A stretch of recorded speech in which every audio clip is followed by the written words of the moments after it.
It's your girl, Ani D, and you are now tuned in to Celebrating the Bounce Back. Okay?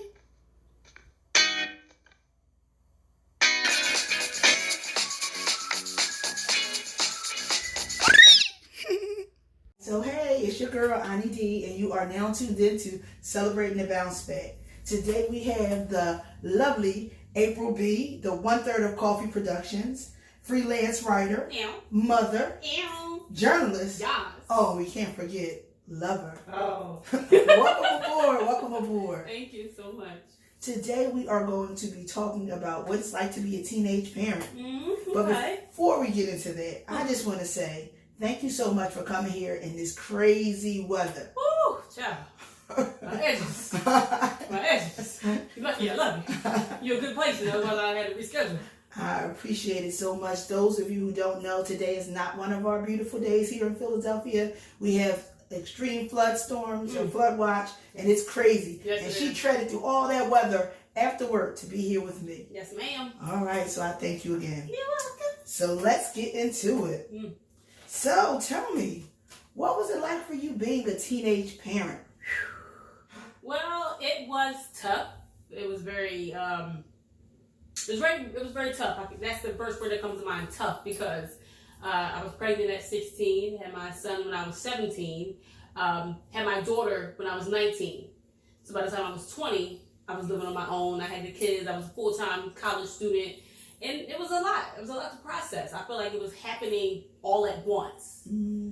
It literally, I was pregnant and then boom, I woke up and I was 2 kids in, living in West Philly. Wow. It was a lot. It was a lot. Yeah, to say the least. Tough to say the least. So how did you overcome challenges or overcome that whole thing that it's a lot, or did you overcome? I'm still working on it, and it's been a lot of trial and error. It's definitely been a lot of trial and error, especially raising a boy and a girl and raising myself. Okay, tell me a little more. Because I feel like as I come into my own, and I'm still coming into my own, I'm not 100% there. I feel like on a scale, I'm about 50 to 65% there. I've had to do so much unlearning as a parent. So things that I thought worked when my children were younger, I'm coming to realize they don't work, and not only just for my children, but parents, period. Okay. And I feel like specifically like in the African American community, we are taught certain things and we are shown certain things, and it's like you're an adult now, and you're like, whoa, that ain't how you do it, Like if one does something and everybody gets punished, it's just like, in what world does that make sense, And like we don't allow our children to have a bad day. Like we understand it with adults, but with children, like my son is only 16, and he's more open with me. He's always been a talker, like his mother, but he's more open now, and he's going to the 11th grade, and he has been more open with his tiredness. Like, Mom, I just need one day. I just need a day. And before I used to be like, hell no, I'm taking your ass to school. But now now that I'm coming to my own, and I'm realizing that I don't have to parent the way my predecessors parented. Okay. I'm more understanding, like, all right, now, what you gonna do? I'm gonna stay home with you. Like, we're all gonna stay together. And you can still have your space, but you have to have that parent mindset, but you have to be more understanding. So that's one of the things that I am undoing, and I'm having these aha moments now. I'm 33, and so like the way I parented at 23 is way different because I'm growing. Yeah, so that's one of the things I'm realizing. Like, I thought I had it down pat. And then no. So I also heard you say that you were parenting you in the process. Yes. So speak more to that. Just realizing that the advice that I would give my daughter and the advice that I give my son, I need to be more aggressive with myself. Oh. If I tell my kids, listen, you don't have to be that person's friend, F them. And I had to say to myself, April, you ain't got to be this person's friend, F them. Like, you take yourself out of the equation in so many instances that you don't realize that you need that too. And it's different coming from your friends and coming from your loved ones as opposed to it's coming from yourself. I agree. Wow. So yes. Were all these things, were they obvious? All these changes or all these things that needed to happen or had to go into the parenting or into the change? In retrospect, they were, but I was always in a, I gotta do it, I gotta do it, I gotta do this, I gotta do that, I gotta do that, I gotta do this, I gotta do this, I gotta do that. Like,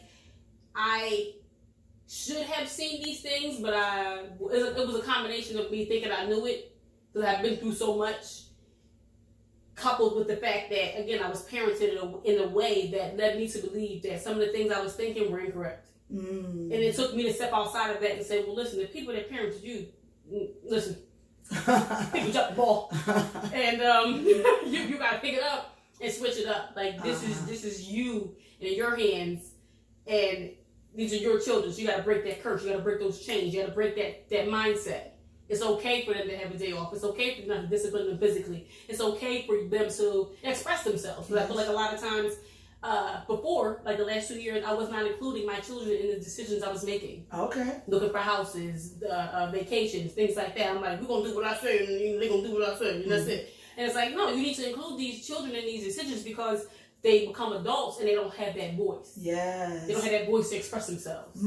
So I definitely, it was a combination of me coming into that and just really paying more attention. And things were happening too. So it sounds like you had to take some accountability too. I had to take a lot of accountability. It's a very uncomfortable, you gotta say the whole word, uncomfortable. It's uncomfortable to miss an ish and take accountability. Like, dang, I dropped the ball too. You know, so that's been an experience too, accountability. So does that show up when you talk with your children? Do you hold them accountable for things that they talk? Absolutely. Absolutely, and I take accountability when they don't take accountability because they've seen it in me. Okay. So it's like, all right, I can only push for so much because we've seen this ish for a long time. Now I'm like, all right, that's how it used to be. This is how it is now, and this is how it's going to be moving forward. Yes, you can be vocal, just so long as you're respectful. So, wow, I just appreciate you just sharing all of that. I know that can be challenging when you have to face new things and then confront old ways.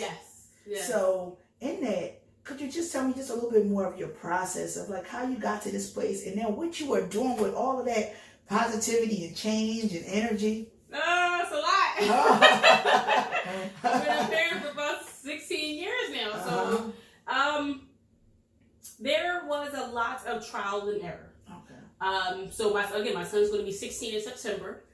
So prior to the last 2 years, it was a lot of me doing what my grandmother did, doing what my mother did not do. Okay.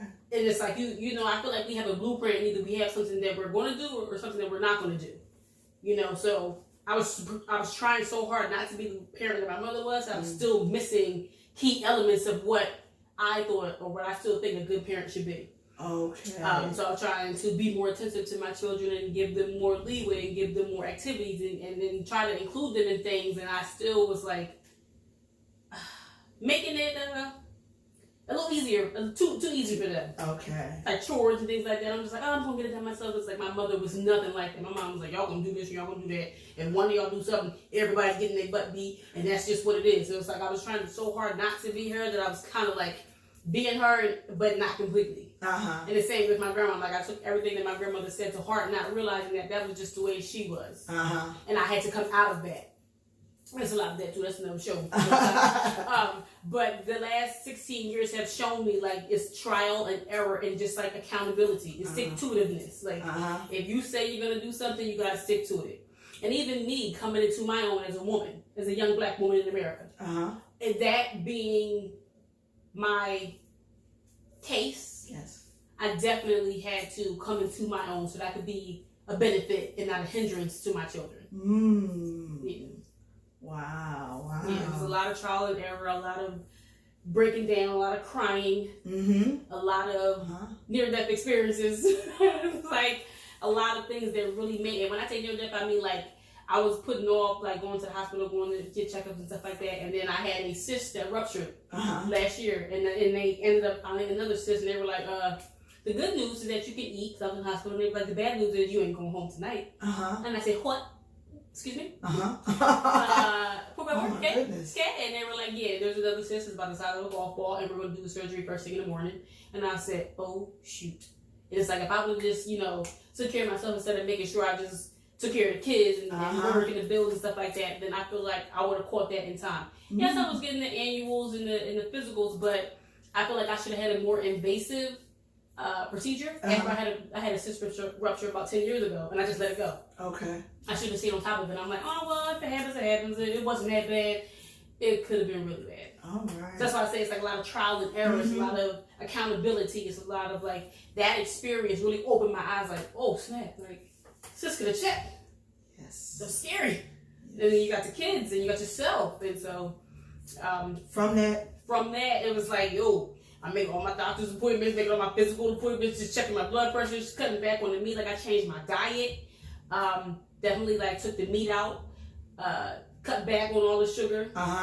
It took a lot of changes for me, physically, mentally, emotionally, spiritually too. Oh yes, spiritual changes for me to become the parent that I feel like I should be and will be in the future. Wow, it was a lot. It was a lot. This is the perfect place for you to be as you are celebrating your bounce back. Bounce back, yeah. Yes, it's the bounce back. Yes. Wow, could you just share with me like a memorable moment that came from any of this experience, either from your parenting as a young parent or parenting in your adult life? A memorable experience. A memorable experience would be, okay, so we're looking for houses.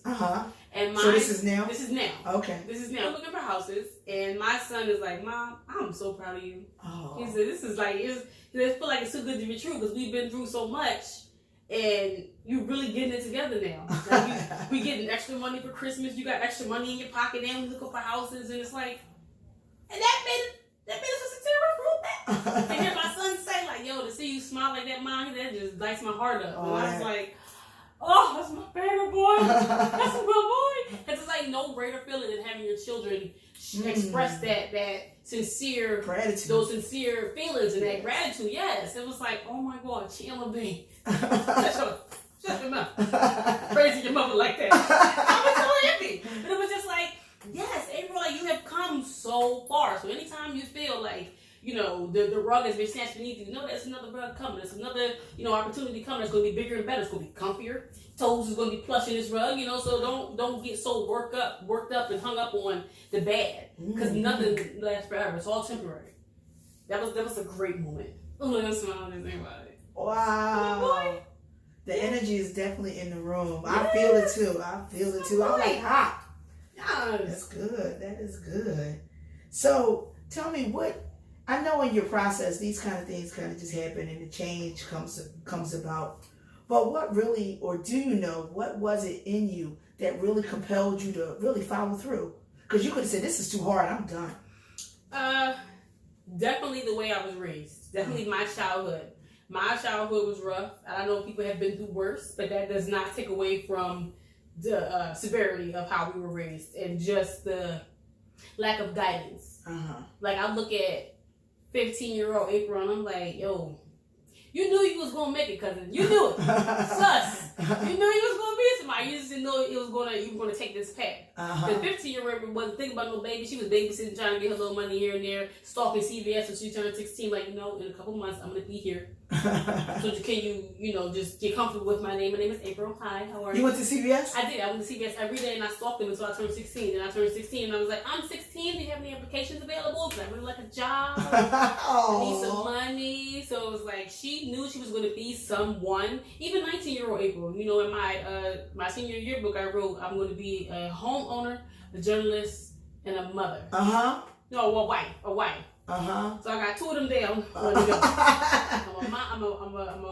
going to be a homeowner, and I am a journalist, and I'm going to be a wife.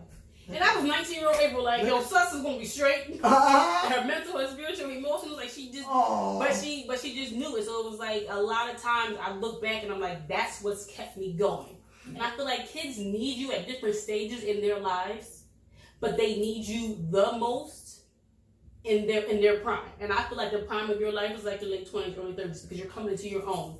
You're undoing everything that you were taught and you're relearning yourself. So it's like you're parenting yourself, whether you're a parent or not. Got it. So that definitely kept me here. I was like, wow. I can't have my kids do no nut stuff in their prime. So it's going to mess them up in the future. Yeah, get them prepared. Yeah. Got it. Got it. So you're saying that basically what compelled you was just all of your past experiences of things that you no longer wanted, and my present as well. Like I don't want my kids to be with people and be at jobs and be in places and spaces. Oh, cause of me. Listen, You better go fly. Fly. I will come get on the plane to see you. Don't stay here. Because I don't want to leave my mama here. Listen, your mother will come see you. Okay? All I'm right. skipping to jump away. Ain't Get your stuff out of here. Get out of here. Get to going. You hear Get to that? stepping. There's a job for you in Kansas City.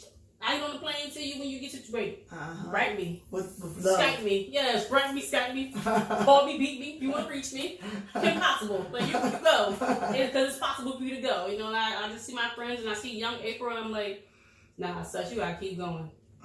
You got to keep going. All right. Mm-hmm. So on that note, Yeah. is there any advice that you would give to a young mom or anybody who is in the process now parenting from being a young parent, but now in their adult walk? Workshops. Tell me more. Take your butt to parenting classes. Take your butt to homeowner workshops, financial workshops. If there's a workshop and it's free, whether it's at your library, you gotta pay a couple dollars. Invest in you. Invest in your education. And I'm not just talking about the books. I'm talking about your financial, your spiritual, your emotional. Take your butt to therapy if you need to, because all that's going to help you be a better parent. Mm-hmm. I went to a homeowner workshop and I was like, ugh.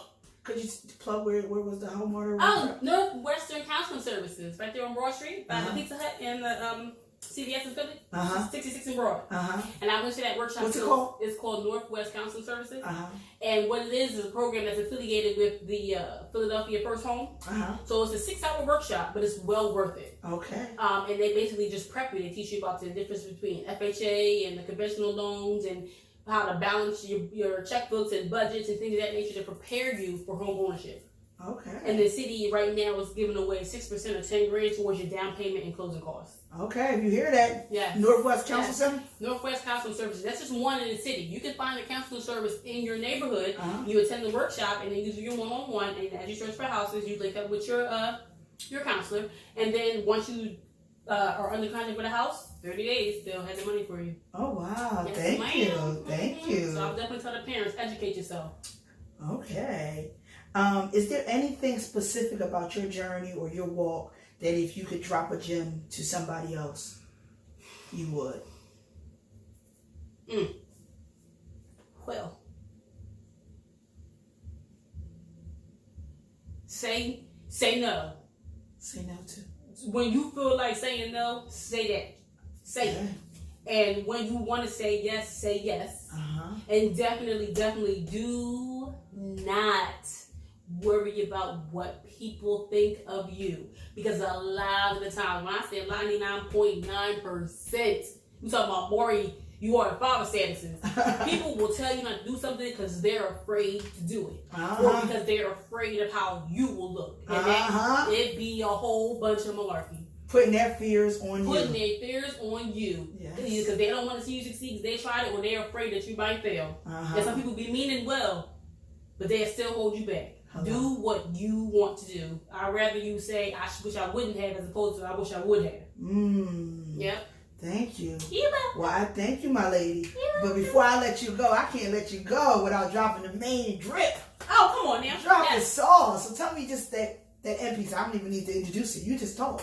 Tell me. What about coffee? The Juice Box, the coffee production? Yes, well, actually. So, coffee production was started by myself, Mackenzie Britts, and Shayla Jones.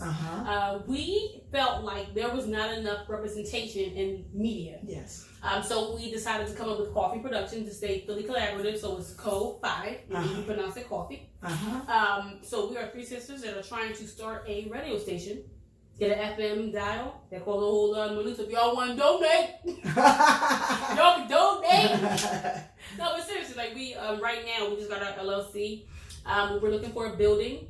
We have all of our equipment, and that's the thing too. I know you experienced it with you have to pack your stuff up and breaking it down. You gotta pack it up and you gotta break it down. So right now we're looking for a space to call home. Yes. And from there we are going to look into an FM dial and what that's going to cost. And I know it's going to be a ton of cash, but we're going to get it together. All right. Yeah. So we have our radio station. We also have an app. Yeah, and our website where I write the blogs, Blogging with B. What's it called? Blogging with B. All right. You know, it's a shameless plug. And yeah, so we're just focused on African Americans and minorities in general because I feel like, again, the representation is not there. And the stories that they do cover is all negative. Not enough positivity. Yes. So that's our goal. All right, so where can they find you? We have an app. It's called Coffee. Coffee. C with the O with the apostrophe over it. PHI. Okay. And we are in the Apple and Google Play stores. Thank you. Yes, ma'am. All righty. Well, that's it. Thank you for coming to Celebrating the Bounce Back. You have bounced. Yes, the sister has bounced. Yes. Hey. Thank you for listening to Celebrating the Bounce Back. Check out our website for show notes and links. Subscribe. Tell a friend. You too can bounce back.